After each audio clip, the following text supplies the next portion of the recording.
Shalom saudara-saudara yang terkasih dalam Tuhan Yesus Kristus. Pada beberapa hari ini kita memperingati perayaan Paskah, atau tepatnya memperingati peristiwa kematian Tuhan Yesus Kristus di kayu salib.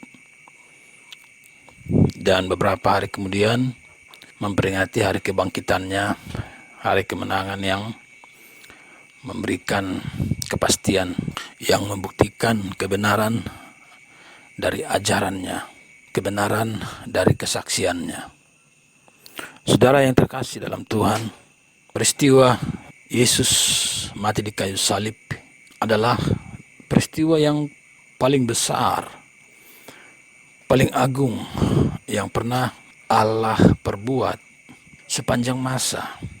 Jadi jangan kita memandang peristiwa salib Yesus, peristiwa kematian Yesus di Bukit Golgota 2000 tahun yang lalu itu biasa-biasa. Seolah-olah itu hanya peristiwa matinya seseorang yang baik, matinya seseorang benar. Seolah-olah itu hanya sebuah peristiwa matinya seorang nabi. Tidak, saudara. Itu adalah peristiwa terbesar yang pernah Allah kerjakan sepanjang masa. Banyak hal besar dan dahsyat yang telah Elohim lakukan. Misalnya peristiwa penciptaan alam semesta. Dari bangku pendidikan kita akhirnya mengetahui betapa besar dan luasnya alam semesta ini. Tak terhingga, belum ketahuan batasnya. Sebuah rangkaian dari bermiliar-miliar bintang besar. Tetapi ajaibnya, seluruh benda-benda langit yang sangat raksasa ini, dia berputar mengelilingi orbitnya. Dia tidak bisa melangkah menurut kemauannya. Ini adalah suatu keteraturan yang maha besar, yang maha dahsyat, yang maha mencengangkan. Dan dari pengetahuan ini kita bisa mengakui ada satu tangan yang dahsyat yang telah melakukan semua ini. Semua itu membuktikan kedahsyatan Allah, kedahsyatan Tuhan kita. Demikian juga dari pengetahuan kita tahu bahwa ternyata benda-benda yang Tuhan ciptakan ternyata jauh lebih kecil daripada yang bisa kita lihat dengan mata telanjang. Kita mungkin masih bisa melihat sebutir debu, masih kelihatan oleh mata kita. Tapi ternyata sebutir debu ini setelah diperiksa dengan mikroskop, ternyata dia terdiri dari jutaan material yang jauh lebih kecil, dalam ukuran yang super kecil. Sangat mengagumkan. Saudara, semua itu memperlihatkan betapa dahsyatnya peristiwa penciptaan itu. Banyak lagi peristiwa dahsyat yang lain. Sebut misalnya terbelahnya Laut Merah di zaman Musa, sehingga bangsa Israel bisa menyeberang. Saudara, peristiwa terbelahnya air laut ini adalah sebuah peristiwa dahsyat yang mengagumkan dan dipuji-puji oleh Raja Daud. Kita bisa melihat di kitab Mazmur, dia di sana berkali-kali memuji betapa dahsyatnya peristiwa itu. Ada banyak hal lagi peristiwa dahsyat yang sudah Tuhan kerjakan di bumi ini, di alam semesta ini. Akan tetapi saudara-saudara yang dikasihi Tuhan, semua peristiwa itu meskipun di mata kita itu begitu dahsyat, tetapi bagi Tuhan itu kecil. Allah menciptakan langit bumi, seluruh alam semesta yang ajaib ini, itu hanya dengan firman, hanya dengan berbicara, lalu semua terjadi. Akan tetapi saudara-saudara, peristiwa salib di Bukit Golgota ini adalah peristiwa yang sangat menggetarkan. Dia yang adalah pencipta langit, bumi, dan alam semesta ini yang maha tinggi dan maha dahsyat, maha segala-galanya, raja segala raja. Dia rela datang mengambil rupa ciptaannya, makhluk hina seperti kita. Dan yang paling dahsyat ialah dia rela dibunuh dengan sangat hina dan sangat nista dan sangat menyakitkan sekali, terpaku di kayu salib. Itu adalah satu cara pembunuhan yang sangat mempermalukan. Jelmaan yang maha tinggi merelakan dirinya. Ini saudara-saudara membutuhkan satu pengorbanan yang sangat besar dari yang maha perkasa dan ajaib itu untuk bisa melakukan ini. Hanya berfirman saja dia bisa meremukkan bumi ini, dan semua manusia di dalamnya akan mati, terbasmi. Lalu dia bisa menciptakan bumi yang baru dan menciptakan manusia di sana, makhluk yang baru. Bisa saja dengan mudah, tapi bukan itu yang dia kerjakan. Yang dia lakukan ialah menyelamatkan manusia ini, menyelamatkan kita dengan cara yang sangat menyakiti dirinya sendiri, rela mati di kayu salib. Dia melakukan itu karena dia tahu kita tidak berdaya menyelamatkan diri. Sebab firman-Nya telah berkata, upah dosa maut. Tidak ada pengampunan tanpa penumpahan darah. Dan engkau harus tahu bahwa Allah itu sekali berfirman, maka firman-Nya itu kekal. Ketika dia berkata A, maka selamanya itu akan A. Itulah Allah, itulah firman-Nya. Firman Allah itu kekal di alam roh dan berlaku selama-lamanya. Oleh karena itu, dia harus melakukan sesuatu dalam rangka menyelamatkan kita. Dan yang dia lakukan ialah merelakan dirinya untuk menggantikan kita menjalani hukuman kita sendiri karena kitalah yang bersalah. Ini sangat dahsyat, saudara-saudara. Peristiwa salib di Golgota adalah peristiwa terbesar yang Allah lakukan untuk manusia. Inilah salib kasih karunia Allah. Inilah salib anugerah yang luar biasa, sumber keselamatan. Nah, saudaraku, sekarang bagaimana kita bersikap di hadapan salib itu? Saudaraku, salib Yesus Kristus itu adalah satu pembuktian bahwa bahwa saya adalah orang yang gagal. Di hadapan salib itu, kamu terbukti gagal. Gagal untuk menyelamatkan diri sendiri. Di hadapan salib itu, engkau sesungguhnya seorang yang memalukan, seorang yang hina-dina. Salib itu membuktikan bahwa kita tidak berdaya, tidak ada apa-apanya ternyata. Kita orang yang malang, makhluk yang memalukan. Saudara, inilah faktanya, bahwa salib kasih karunia itu membuktikan bahwa begitu besar pengorbanan dan kasih Allah. Sekaligus membuktikan betapa hinanya, betapa tidak berdayanya kamu untuk menyelamatkan dirimu sendiri. Oleh karena itu, saudaraku, pertanyaannya ialah, apakah definisi salib Yesus Kristus sudah engkau pahami seperti itu? Sudah engkau terima seperti itu? Jikalau pemahaman dan kesadaran kita atas peristiwa salib Yesus Kristus belum seperti itu, saya pastikan bahwa kita sebetulnya belum orang yang bertobat. Kita masih memiliki suatu kebanggaan diri. Kita masih memiliki satu rasa megah. Kita masih berpikir, bersikap bahwa kita ini adalah seseorang. Tidak mungkin orang seperti ini bisa bertobat di hadapan salib. Sementara salib itu adalah bukti bahwa orang ini ternyata tidak ada dayanya. Orang ini ternyata memalukan. Salib Yesus itu membuktikan itu. Tapi dia masih menyimpan kemegahan diri. Bagaimana bisa kita katakan orang ini sudah bertobat? Meskipun dia sekarang adalah seorang pendeta, adalah seorang pengkhotbah besar, jemaat besar, masuk TV, dipuja-puji di sana sini, mengaku sebagai nabi, mengaku sebagai rasul Tuhan. Tapi jikalau dia tidak menyadari pemahaman seperti yang saya sebutkan tadi di hadapan salib Yesus, sebetulnya dia belum seseorang yang sudah bertobat. Jadi sungguh orang yang benar-benar bertobat itu sangat kecil jumlahnya di antara kita. Saudaraku, bagaimana sesungguhnya yang disebut bersyukur kepada Allah. Bersyukur kepada Tuhan, kepada Elohim, itu di satu sisi engkau menyadari bahwa engkau tidak berdaya. Engkau menyadari bahwa engkau tidak layak memperoleh. Engkau seorang yang tidak bermutu. Dan kesadaran yang kedua, tetapi Allah sangat baik kepadamu. Dan Dia memberikan hal itu kepadamu. Nah, ini dia yang disebut dengan bersyukur.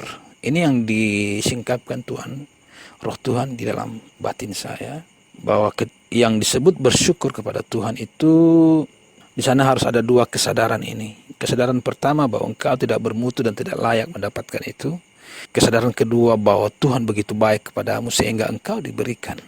Akan tetapi kenyataannya ternyata kita selama ini menganggap kita sudah bersyukur kepada Tuhan, padahal tidak. Ya, kita sering bikin acara syukuran. Ada orang naik pangkat di kantor menjadi pejabat, lalu dia bikin syukuran. Dia bikin acara resepsi dan mengundang saudara-saudaranya, keluarganya, mengundang teman-temannya satu kampung, mengundang semua orang yang mengenalnya, dan dinamailah acara itu syukuran. Lalu orang datang ke sana beramai-ramai menyelami dia dan mengatakan selamat ya, luar biasa. Dan dia berkata terima kasih. Ya, Tuhan baik sama saya, ya terima kasih. Tapi sesungguhnya dia tidak sedang bersyukur. Dia justru sebetulnya sedang melaga, sedang menunjukkan prestasinya. Itu bukan syukuran, itu pameran. Dengan retorika bersyukur. Inilah yang sering kita lakukan, jujur saja. Dan ini sama persis dengan perumpamaan yang pernah diajarkan Tuhan Yesus Kristus tentang orang Farisi yang berdoa. Ada dua orang yang berdoa, satu orang Farisi, satu seorang pemungut cukai, seorang yang sangat berdosa. Nah, si orang Farisi itu, dia mengucap syukur kepada Tuhan dengan berkata, Tuhan, terima kasih bahwa aku tidak seperti si pendosa itu. Engkau memeliharaku, aku melayanimu, aku begini. Terima kasih Tuhan. Sementara si orang berdosa tadi, dia membungkukkan kepalanya, menunduk, dan dia menyadari ketidakbermutuannya, kehinaannya. Dia menyadari ketidaklayakannya. Tuhan, aku tidak layak, aku hina, tetapi Engkau sangat baik kepadaku. Dan Yesus berkata, orang berdosa ini pulang sebagai orang yang dibenarkan oleh Allah. Sementara si Farisi ini tidak. Dan ternyata selama ini kita orang-orang Kristen, ketika kita menyebut diri kita bersyukur dengan tipe seperti si Farisi ini. Sikap bersyukur di hadapan Tuhan ialah engkau menyadari bahwa engkau tidak bermutu, engkau tidak layak memperolehnya. Dan kesadaran kedua, engkau menyadari bahwa tetapi Allah begitu baik kepadamu. Sehingga segala hormat, segala pemuliaan itu tertuju kepada Tuhan. Tidak sedikit pun tersisa untukmu. Jadi orang yang benar bersyukur di hadapan tahta Allah ialah orang yang membuang segala mahkota kebanggaannya. Dia sadar dia tidak layak. Lalu dia berterima kasih kepada Allah, kepada kebaikannya, atas kebaikannya. Inilah yang bersyukur yang benar di hadapan Tuhan, di hadapan Allah Abraham, di hadapan Bapa kita. Saudara, inilah yang Tuhan singkapkan kepada saya. Dan ini pula lah yang dimaksudkan oleh Rasul Paulus ketika dia berkata, kamu diselamatkan karena kasih karunia semata, oleh iman, by grace, through your faith. Bukan hasil perbuatanmu, bukan hasil mutumu, bukan hasil kehebatanmu. Dan Paulus menjelaskan tujuan perkataannya di ayat ke-8 itu. Dia jelaskan tujuannya di ayat ke-9. Jangan ada yang memegahkan diri. Nah, Paulus sedang berkata persis seperti apa yang saya jelaskan tadi. Dan inilah cara memahami kasih karunia yang benar. Sekarang kan orang banyak berbicara kasih karunia, tapi tidak seperti ini definisinya. Kasih karunia yang sangat murahan. Dia tidak menunjukkan sikap yang menyadari Ketidaklayakan tidak menunjukkan sikap yang menyadari bahwa dia tidak punya mutu, tidak punya hak sebetulnya untuk memperoleh. Saudaraku, kalau kita memahami kasih karunia yang benar yang diajarkan oleh Tuhan Yesus Kristus dan para rasul, maka cara hidup kita pasti berbeda. Ada seorang pemuda Malang, katakanlah namanya Jaka. Si Jaka ini tinggal di kaki bukit, di dalam hutan sana. Dia seorang miskin. Dia tinggal bersama ibunya yang miskin dan adik-adiknya yang masih kecil-kecil. Bahkan sebetulnya lahan yang mereka pakai untuk gubuk mereka pun sebenarnya bukan lahan mereka. Dan mereka tidak punya apa-apa. Dan selama ini ibunya bisa memberi mereka makan karena menanam singkong, menanam sayur-sayuran. Tapi sekarang ibunya sakit parah. Dan tidak ada uang mereka, tidak ada uang si Jaka untuk membelikan obat, untuk membawakan ibunya ke dokter. Dan karena keadaan ibunya yang demikian, si Jaka lalu mencari pekerjaan. Dia keliling mencari pekerjaan kemana-mana, bertanya kemana-mana. Dia tanya, "Pak, adakah pekerjaan buat saya? Bu, adakah pekerjaan buat saya?" Tapi kemanapun dia pergi, tidak ada yang menerima dia. Sampai suatu hari dia mendengar Tuan Rahmat sedang mencari seorang karyawan baru. Nah, Tuan Rahmat ini adalah orang terkaya di kampung itu. Rumahnya megah seperti istana. Tuan yang sangat kaya raya. Lalu dengan memberanikan diri, si Jaka miskin yang malang ini pergi ke rumah Tuan Rahmat. Dan dari pagar itu dia memandang ke dalam. Dan dia melihat betapa megahnya rumah Tuan Rahmat seperti istana raja. Dia melihat betapa luasnya pekarangan taman itu indah sekali. Dan dia melihat banyak pegawai-pegawai di sana. Mereka semua berpakaian rapi. Si Jaka semakin minder melihat semua itu, tapi dia teringat pada ibunya. Lalu dia terus memandang seperti itu. Nah, pada pagi itu Tuan Rahmat turun dari rumahnya ke teras, ke serambi depan.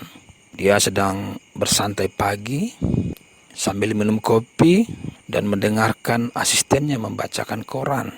Lalu tiba-tiba Tuan Rahmat melihat ke pagar dan melihat seorang pemuda mengintip-mengintip di sana. Seorang pemuda miskin. Dan ketika mereka berpapasan mata, dia lihat pemuda itu seperti ketakutan dan menunduk, tapi tidak pergi. Sehingga Tuan Rahmat jadi penasaran siapa pemuda itu. Lalu dia suruh asistennya, "Coba kamu tanya itu siapa dan ngapain di situ." Lalu si asistennya pergi ke sana. "Hei, kamu ngapain di situ? Siapa kamu?" Lalu si Jaka bilang, "Pak, saya orang miskin di gunung. Ibu saya sakit, saya mau cari kerja di sini." Dan si asisten bilang, "Tidak ada lowongan kerja. Pergi kamu sana." "Tolonglah Pak." Si Jaka memelas. Dan akhirnya si asisten itu melapor kepada Tuan Rahmat. Lalu Tuan Rahmat bilang, "Coba suruh dia masuk." Dan dia cerita si Jaka masuk ke teras istana itu. Dan dia berlutut, tidak berani mengangkat wajah di hadapan Tuan Rahmat. "Apa tujuanmu kemari?" kata Tuan Rahmat. Dan si Jaka setengah takut, setengah memelas. Dia berkata, "Tuan, saya orang miskin. Ibu saya sakit. Saya tidak punya uang membawanya berobat. Karena itu Tuan, terimalah saya bekerja di sini. Supaya saya bisa beli obat untuk ibu saya. Dan bisa membiayai adik-adik saya untuk makan. Mereka sekarang kelaparan. Tolonglah Tuan, terima saya bekerja di sini." Lalu Tuan Rahmat menjawab, "Maaf ya, saya tidak membutuhkan karyawan lagi. Beberapa hari yang lalu memang saya membutuhkan. Tapi sudah ada yang masuk, sudah saya terima, jadi tidak ada lowongan lagi." Mendengar itu si Jaka semakin membungkuk di lantai. "Tolonglah Tuan, tolong saya Tuan. Ibu saya sakit parah Tuan, tolong saya Tuan. Saya ingin membelikan obat untuknya. Saya ingin adik-adik saya bisa makan, tolonglah Tuan, tolong Tuan." Mendengar suara si Jaka yang memelas, si Tuan Rahmat akhirnya bertanya, "Oke, kamu bisa menyetir?" Tidak bisa Tuan, kata si Jaka. Bisa masak? Tidak Tuan. Loh, kamu tidak bisa nyetir, tidak bisa masak. Atau kamu bisa membaca? Saya tidak pernah sekolah Tuan, dan tidak bisa membaca. Lalu Tuan Rahmat menyadari bahwa anak ini tidak memiliki mutu apa-apa, tidak memiliki kualifikasi, tidak layak bekerja di tempatnya. Lalu dia terangkan, kamu harus tahu, semua orang yang bekerja di rumah saya ini, itu mereka orang-orang yang berpendidikan, bahkan banyak yang sarjana. Tapi kamu tidak bisa ngapa-ngapain. Kamu tidak layak kerja di sini. Mendengar itu si Jaka terus menghibah-hibah. Tolong Tuan, tolong aku Tuan, tolong aku Tuan. Lalu si Tuan Rahmat tersentuh oleh belas kasihan dan berkata, baiklah, saya terima kamu kerja di sini. Tugasmu, lihat saja apa yang tidak beres, apa yang kotor, bersihkan. Apa yang disuruhkan kepadamu, kerjakan. Itu tugasmu, kamu boleh kerja di sini. Saudara, mendengar itu, kira-kira apa reaksi si Jaka? Oh, tentu dia akan sangat bergirang. Terima kasih Tuan, terima kasih Tuan, terima kasih Tuan. Dia akan terpesona kepada Tuan Rahmat. Dia yang tidak berdaya, dia yang tidak layak. Dia sadar dia tidak layak. Dan dia tahu bahwa dia tidak punya hak untuk berharap sebetulnya. Tapi oleh belas kasihan Tuan Rahmat, dia diterima bekerja di situ. Dia akan memandang wajah Tuan Rahmat dengan mata yang berbinar-binar. Dan air matanya bercucuran.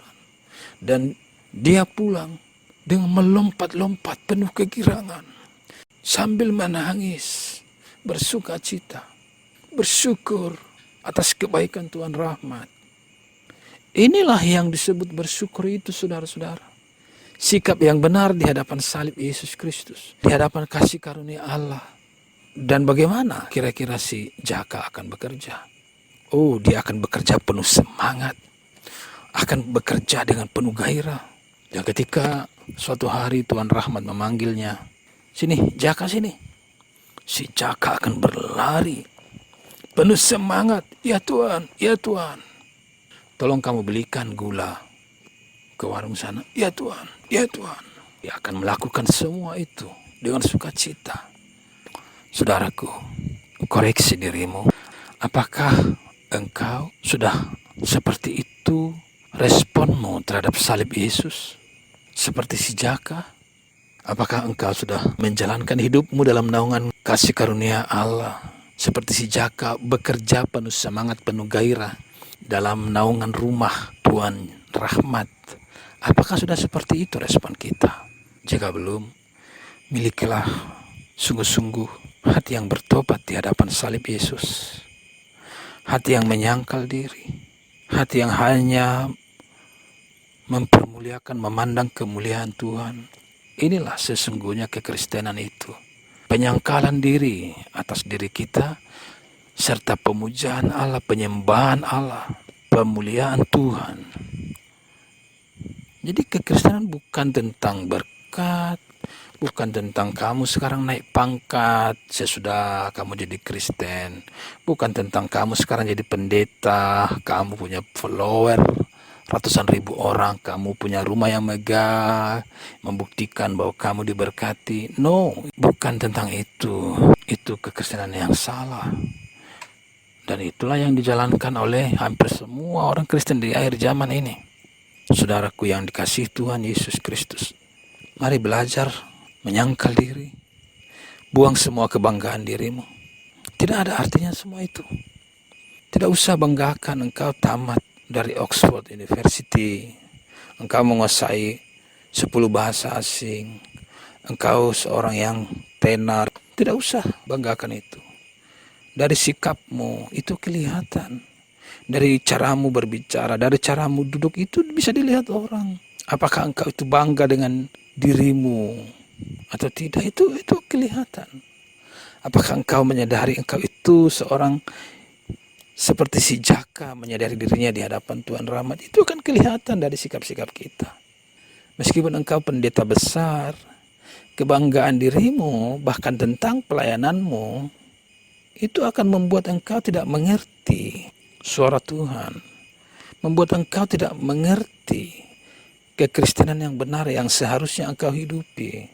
Kebanggaan diri kita ini adalah sampah di hadapan salib.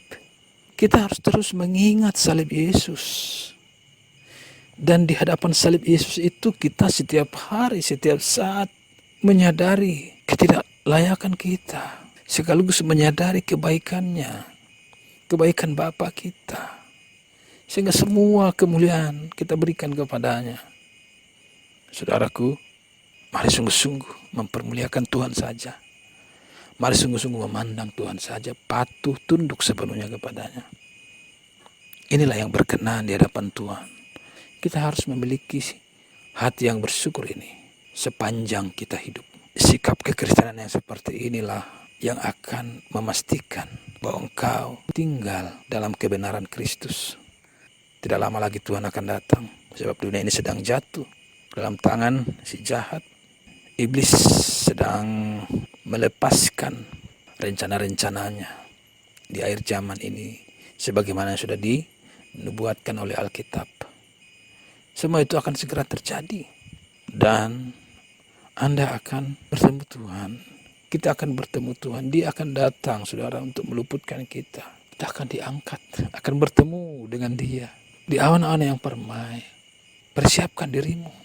Teguhlah dalam iman ini, dalam pemahaman rohani ini. Berdirilah di sini dalam naungan kasih karunia yang ajaib ini. Kasih karunia yang mempermuliakan Allah. Kasih karunia yang meruntuhkan diri dan menundukkan hati sepenuhnya kepada Yesus Kristus. Saudara, Tuhan Yesus memberkati saudara-saudara. Haleluya. Amin.